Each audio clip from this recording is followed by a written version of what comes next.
Chapitre 5. Liberté de la peur de la mort. C'est parti. Il est courant que les humains craignent la mort. Job l'a décrit comme le roi des terreurs, en Job 18, verset 14. Non seulement il est extrêmement difficile d'imaginer cesser d'exister, mais c'est même terrifiant. Nous sommes le centre de notre propre univers. Notre existence consciente est notre propre point de référence. Bien que nous sachions dans notre esprit qu'un jour la mort viendra, il nous est difficile d'accepter cette réalité effrayante. En tant que société, nous nous cachons souvent de la réalité de la mort. Comme les anciens Égyptiens qui cherchaient à désarmer la mort en préservant les morts, nous dépensons de petites fortunes pour tenter de prolonger notre jeunesse, espérant tenir la faucheuse à distance le plus longtemps possible. Même lorsque nous mourons, nous comptons sur toutes sortes de petits appareils pour tenir la réalité de la mort à distance.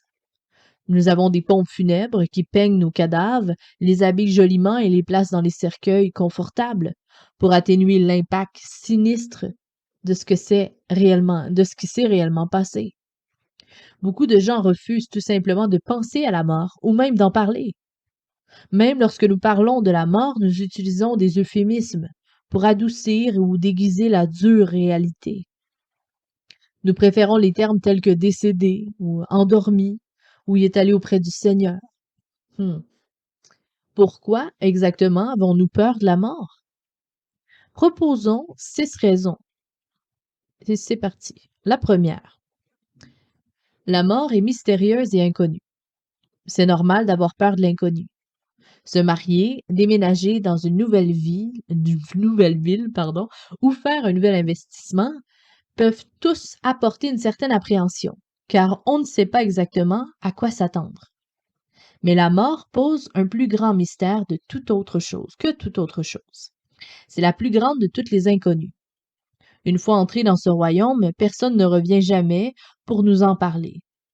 C'est quelque chose que nous ne pouvons jamais vraiment comprendre tant que nous ne l'avons pas expérimenté nous-mêmes. Deuxième point.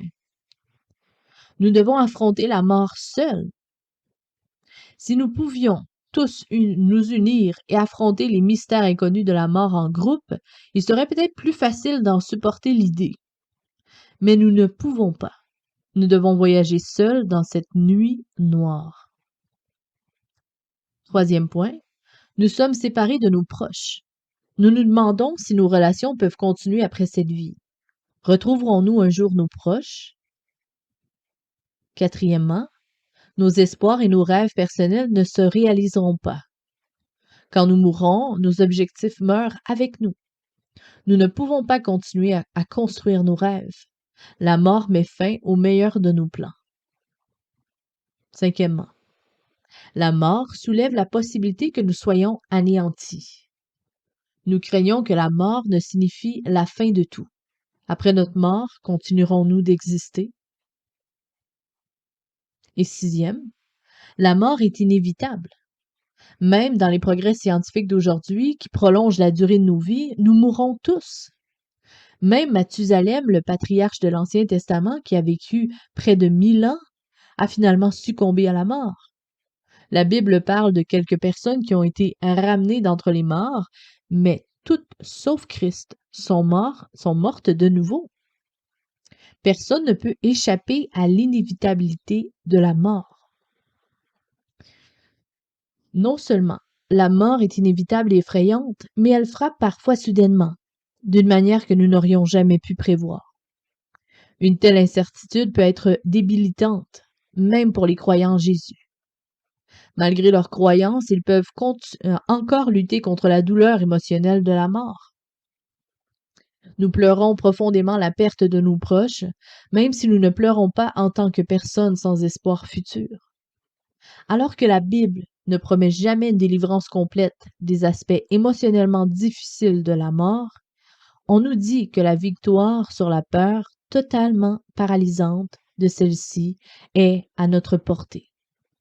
Anticiper le ciel ne nous débarrasse pas de nos appréhensions sur les aspects inconnus de la mort, mais cela peut nous aider à minimiser la peur que la mort apporte en la plaçant dans un contexte plus large et en la voyant comme un nouvel angle. sous un nouvel angle. Comprendre vraiment la doctrine biblique de la résurrection a l'avantage supplémentaire de nous libérer de la peur débilitante de notre voyage final dans le royaume inconnu.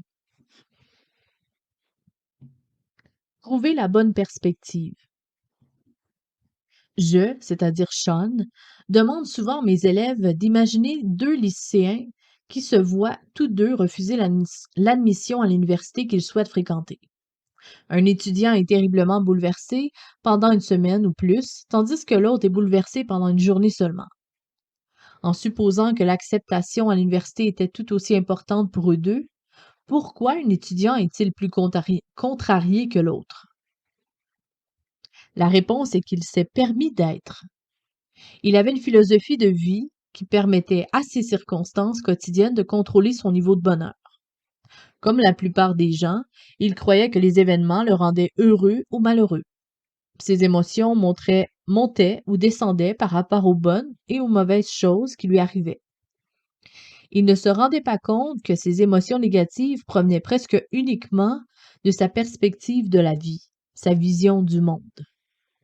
Peu de gens réalisent à quel point les circonstances on peut avoir avec son bonheur.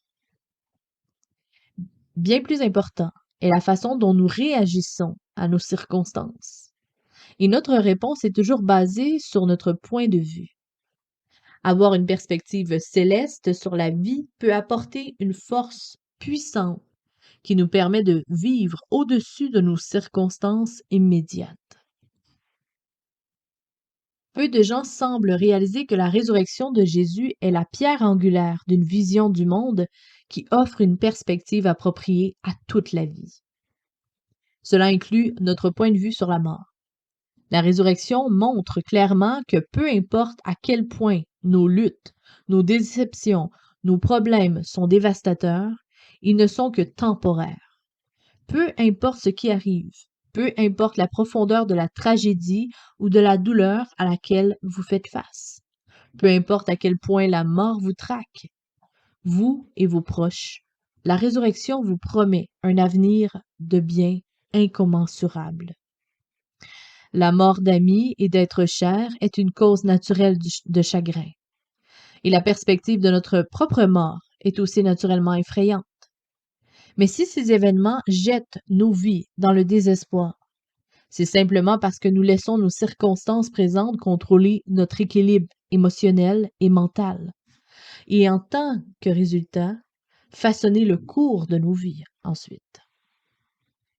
Un aspect essentiel d'avoir une perspective céleste sur la vie est le bon alignement de nos pensées en remplaçant les pensées inexactes et décourageantes par des pensées véridiques et encourageantes.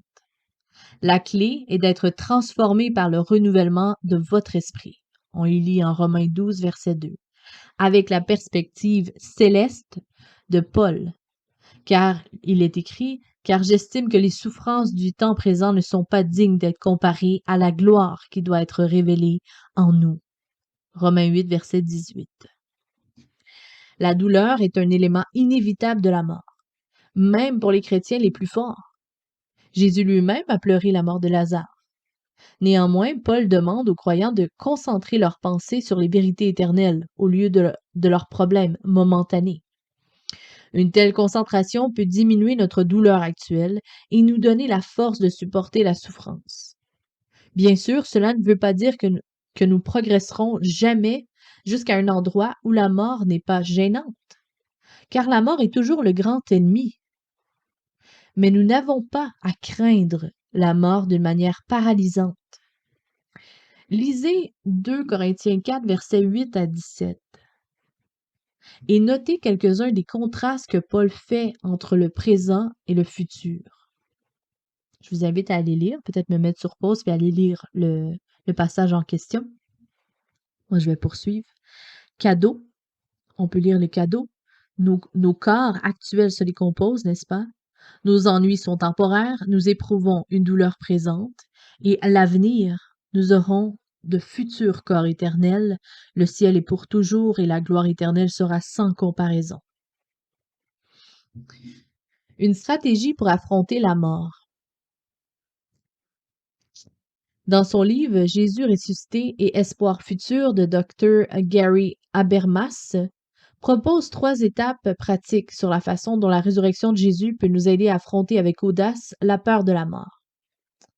Il comprend intérioriser la vérité de la vie éternelle, déplacer notre schéma de pensée vers une perspective céleste et substituer des pensées véridiques sur la mort lorsque nous sommes anxieux. Examinons ces 3 étapes individuellement. La première étape, intérioriser la vérité de la vie éternelle. C'est Sean qui parle, j'ai récemment parlé dans une église du sud de la Californie sur le sujet La résurrection de Jésus, réalité ou fiction. Au début de la période de questions et réponses qui a suivi ma conférence, un jeune homme du nom de Brian a demandé comment il pouvait croire plus fermement en la vie après la mort. D'abord, je lui dis qu'il devait examiner plus à fond les preuves historiques de la résurrection de Jésus, car la résurrection démontre sa victoire sur la mort. La résurrection brise la barrière de la mort entre la terre et le ciel, permettant au ciel d'entrer dans le présent. J'ai suggéré à Brian de déterminer si les preuves de la résurrection étaient convaincantes. Comment le cas de la résurrection de Jésus se compare-t-il aux événements de la vie de d'autres personnages historiques anciens? Il devait passer au crible les preuves et peser soigneusement les faits. Je lui ai suggéré qu'une telle poursuite renforcerait probablement sa croyance en la vie après la mort. Mais parfois, il ne suffit pas simplement de connaître un fait historique, car seuls les faits historiques peuvent sembler lointains. J'ai également encouragé Brian à trouver des moyens d'intérioriser la vérité de la résurrection en la rendant personnelle, une partie centrale de sa vie. Cela peut se faire par la prière, la méditation ou en passant du temps avec des personnes qui croient fermement à la résurrection. La résurrection est si centrale dans notre foi que nous ne pouvons pas la mettre de côté. Nous devons prendre une décision quant à sa vérité et l'ancrer profondément dans nos croyances et nos actions. La deuxième étape, c'est orienter notre pensée vers une perspective céleste. En 1952, Florence Chadwick a relevé le défi de nager de l'île de Catalina jusqu'au rivage de la Californie continentale. Ayant été la première femme à traverser la Manche à la nage, dans les 2 sens, elle était convaincue qu'elle pourrait également relever ce défi. Le jour de la baignade était brumeux et frais. Elle pouvait donc à peine voir les bateaux qui l'accompagnaient. Même si elle était complètement épuisée, sa mère l'a encouragée à continuer, lui disant à quel point elle était proche du rivage. Finalement épuisée, elle demande à être embarquée dans le bateau. Quand elle est montée dans le bateau, elle s'est rendue compte qu'elle n'était même pas à demi-mille du rivage. Le lendemain, alors, d'une conférence de presse, elle a déclaré: Tout ce que je pouvais voir, c'était le brouillard. Je pense que si j'aurais pu voir le rivage, je l'aurais fait. Avoir la bonne perspective sur l'avenir peut transformer la façon dont on vit cette vie et ce nouveau ciel et cette nouvelle terre. Rester concentré sur notre destination ultime nous donne de la force alors que nous luttons dans le brouillard. C'est vraiment bien dit, ça. Paul a régulièrement enseigné l'importance de déplacer ses pensées des difficultés présentes vers la gloire future. Il est écrit: Fixez votre esprit sur les choses ci-dessous. Il a imploré, pas sur les choses qui sont sur la terre. L'idée originale contenue dans le mot grec traduit par fixer votre esprit se rapporte à un voyage ou une quête philosophique. C'est le même mot utilisé dans Luc pour décrire comment le Fils de l'homme est venu chercher et sauver ce qui était perdu. Selon Randy Alcorn, il s'agit d'une enquête diligente, active et résolue. Ce n'est pas quelque chose que nous faisons naturellement. Cela implique un effort conscient pour voir le monde à travers une lentille céleste. Plutôt que de se concentrer sur le train-train quotidien de la vie, Paul appelle ses auditeurs à rediriger leurs pensées vers le point de vue éternel. Ce changement de perspective nous permet de transformer complètement nos expériences actuelles. Pierre exhorte les croyants à appliquer cette perspective à la souffrance et à la persécution. On peut lire dans 1 Pierre 5, versets 9 à 10. Et Jésus exhorte ses disciples à l'appliquer à l'anxiété, en Matthieu 6, verset 19-34, aux possessions matérielles, en Matthieu 16, 26, et même la mort, en Matthieu 10, verset 28. Voyez-vous qu'est-ce que cela signifie? Cela signifie que vous pouvez vivre au-dessus de votre situation. Vous pouvez conserver un sens et de la joie dans la vie même lorsque les choses ne vont pas bien. Votre équilibre mental et émotionnel n'est pas enraciné dans ce qui vous arrive, mais plutôt dans la certitude éternelle et fiable que le Dieu qui vous aime vous fera traverser la difficulté et vous ressuscitera pour une nouvelle vie sans douleur et ni mort. Troisième étape, remplacer nos pensées effrayantes. L'anxiété et le stress liés à la mort peuvent nous empêcher de vivre librement dans le présent. Paul a traité de cela dans Philippiens 4, versets 6 à 9. Il a demandé à ses auditeurs de s'attarder sur tout ce qui est vrai, tout ce qui est honorable, tout ce qui est juste, tout ce qui est pur, et tout ce qui est beau, tout ce qui est une bonne réputation. S'il y a une excellence et si quelque chose mérite d'être loué. Paul a mis ses lecteurs au défi de remplacer leurs pensées craintives et anxieuses dans les pensées positives et véridiques. Il les a en outre encouragés à pratiquer ce processus jusqu'à ce que cela devienne une habitude. Identifier notre pensée erronée et la corriger avec la vérité peut être une expérience libératrice et édifiante. Cela peut nous aider à avoir l'esprit du Christ par opposition à un esprit conforme au modèle effrayant de ce monde et à expérimenter la puissance de la résurrection dans le présent. Ce n'est pas un simple lavage de cerveau, mais un processus par lequel nous pouvons incarner dans nos vies la vérité historique de la résurrection de Jésus. Se parler avec des déclarations de clarification telles que la mort n'est pas la fin, mais une étape dans le processus. Mais une étape dans le processus de restaurer ma relation avec Dieu et les autres est un exemple de la façon dont le langage du cerveau gauche peut aider à calmer l'anxiété du cerveau droit. Se concentrer sur les faits, que je ne suis pas seul dans ce processus et que Dieu a déjà vaincu la mort, peut remplacer les pensées internes de peur, d'anxiété et de désespoir. Un tel processus peut nous préparer à faire l'expérience de la paix de Dieu, même au milieu des épreuves les plus exténuantes.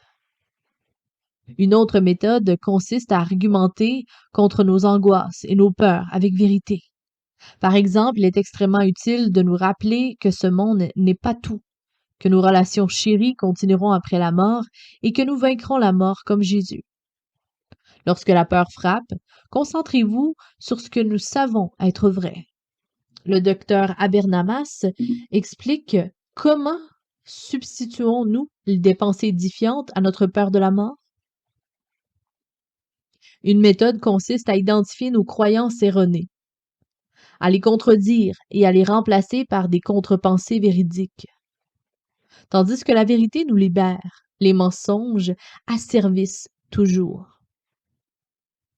Lorsque Jean-Baptiste luttait avec sa foi en prison, Jésus a répondu en lui rappelant des vérités clés qu'il connaissait déjà. 2 des disciples de Jean vinrent à lui et lui demandaient s'il était vraiment le Messie. Et Jésus leur répondit en disant, « Retournez vers Jean et dites-lui ce que vous avez vu et entendu. Les aveugles voient, les boiteux marchent, les lépreux sont guéris, les sourds entendent et les morts ressuscitent et la bonne nouvelle est annoncée. » Être prêché aux pauvres. Alors Jésus répond à Jean avec la preuve qu'il était l'élu, y compris sa capacité à ressusciter les morts, et Jean pouvait faire confiance à Jésus pendant ses luttes actuelles, parce qu'il savait que Jésus avait le pouvoir sur la vie et la mort. Une approche cognitive peut être très utile pour combattre la peur de la mort. Nous rappeler ce que nous savons être vrai à propos de Jésus peut nous donner l'assurance que ses promesses, que nous n'avons pas encore expérimentées, comme sa promesse de nous ressusciter d'entre les morts, sont également fiables. Nous déduisons la validité de la promesse, de la certitude de ce que nous savons être vrai. La résurrection démontre la défaite de la mort. La mort n'était pas la fin de Jésus, et sa résurrection montre qu'elle n'a pas besoin de marquer la fin pour nous. Pâques est une bonne nouvelle, car elle proclame chaque année la vérité sur Jésus, que Jésus est vivant et qu'il a vaincu la mort. La puissance de la résurrection est dans une classe à part. En ressuscitant Jésus d'entre les morts, Dieu a fait ce que nous ne pouvions pas faire. Il a vaincu les puissances de la mort. Bien que nous puissions craindre le processus de la mort elle-même n'a pas à être redoutée. La résurrection du Christ crucifié donne l'espoir que Dieu, et non la mort, contrôlera finalement notre destin. Selon plusieurs auteurs du Nouveau Testament, la résurrection de Jésus donne l'assurance que les croyants ressusciteront également d'entre les morts. Considérez les paroles de Paul. Mais nous sommes citoyens du ciel, où vit le Seigneur Jésus-Christ. Et nous attendons avec impatience qu'il revienne comme notre Sauveur. Il prendra nos faibles corps mortels et les changera en corps glorieux comme le sien, utilisant le même pouvoir avec lequel il mettra tout sous son contrôle. Ce même sentiment a également été professé par Luc, voire dans Acte 4, verset 2, et Jean, dans 1 Jean 3, verset 2. La résurrection de Jésus offre aux croyants une perspective céleste dans le présent et la promesse de la vie éternelle dans le futur. Apaiser la peur de la mort. Alors que nous terminons ce chapitre, regardons à nouveau les 6 raisons pour lesquelles nous craignons la mort, énumérées plus haut, et montrer brièvement comment la résurrection apaise ces craintes. Premier point, la mort est mystérieuse et inconnue. Oui, elle est mystérieuse et inconnue. Mais après la résurrection de Jésus, nous en savons quelque chose que nous ne pouvions pas savoir auparavant. Ce n'est pas permanent. Christ est passé par là et il a ouvert une voie pour que nous puissions le suivre. Une partie du mystère a été levée parce que nous avons maintenant des empreintes à suivre qui, nous le savons, nous conduiront dans une nouvelle vie. 2. Nous devons affronter la mort seule. Bien que de notre point de vue, il puisse sembler que nous devions traverser la mort seule, nous savons maintenant que c'est une illusion. Le Christ est là pour nous guider à travers cela. Le plus familier de tous les psaumes affirmait que nous ne serions pas seuls dans la mort. Même si je marche dans la vallée de l'ombre de la mort, est-il écrit, je ne crains aucun mal, car tu es avec moi. Ta verge et ton bâton me rassurent. Psaume 23.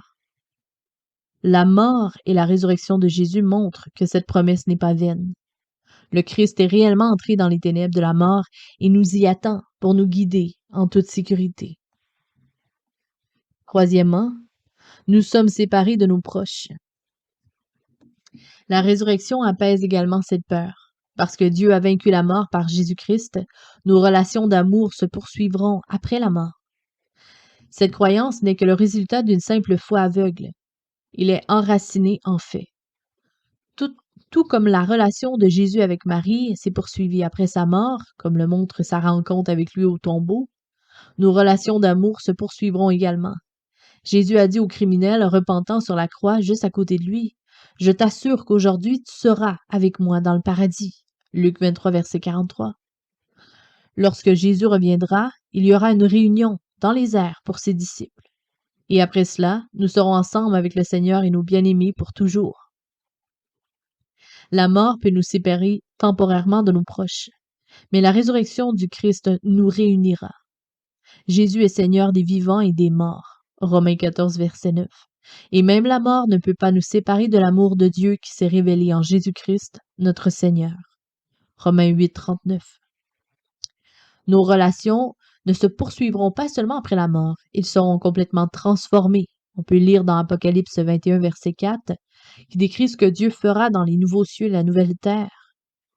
Il est écrit: il essuiera toutes les larmes de leurs yeux, il n'y aura plus ni mort, ni chagrin, ni cri de douleur, ni douleur, pardon. Toutes ces choses ont disparu pour toujours. Fini la jalousie, la compétition, la colère et le ressentiment.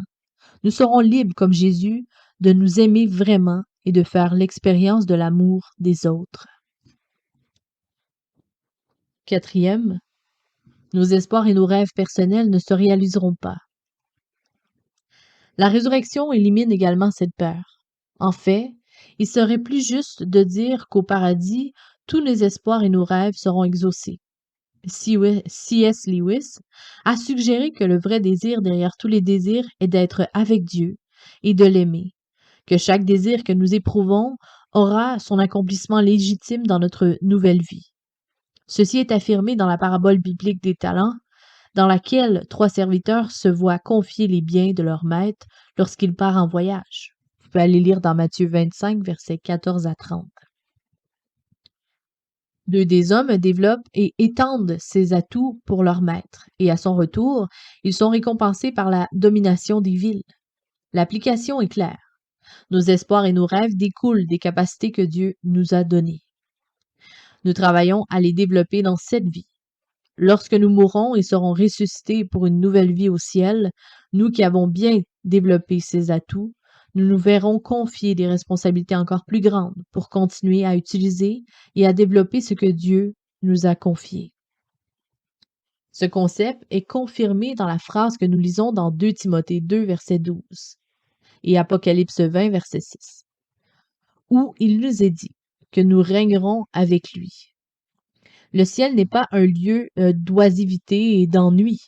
Il est rempli de responsabilités qui nécessiteront nos talents, nos capacités et notre créativité. Cinquièmement, la mort augmente la possibilité que nous soyons anéantis. La plupart de ce que nous avons écrit jusqu'à présent dans ce livre montre clairement que la vie après la mort existe en abondance pour ceux qui meurent en faisant confiance au Christ. Pour être sûr que cela est vrai et pas simplement un rêve pieux, nous devons examiner attentivement les preuves que nous existons après la mort. Et cette preuve, comme nous le verrons dans la dernière section de ce livre, est massivement en faveur de la résurrection de Jésus il y a 2000 ans à Jérusalem. Paul a dit: « Mais en fait, Christ est ressuscité des morts. Il est le premier d'une grande moisson parmi tous ceux qui sont morts. Ainsi, vous voyez tout comme la mort est venue dans le monde par un homme, maintenant la résurrection d'entre les morts a commencé par un autre homme. Tout comme tout le monde meurt parce que nous appartenons tous à Adam, tous ceux qui appartiennent à Christ recevront une nouvelle vie. » 1 Corinthiens 15, versets 20 à 22. Et le 6e point, la mort est inévitable. Il est vrai que la mort est inévitable et que personne ne peut y échapper. Mais comme nous l'avons montré dans ce chapitre, le caractère inévitable de la mort n'est pas nécessairement une raison de la craindre. Oui, cela viendra, mais nous avons montré que nous le traverserons et sortirons sains et saufs dans les bras de Jésus de l'autre côté.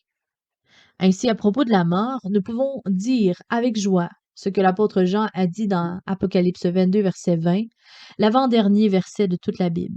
« Viens, Seigneur Jésus. » Amen.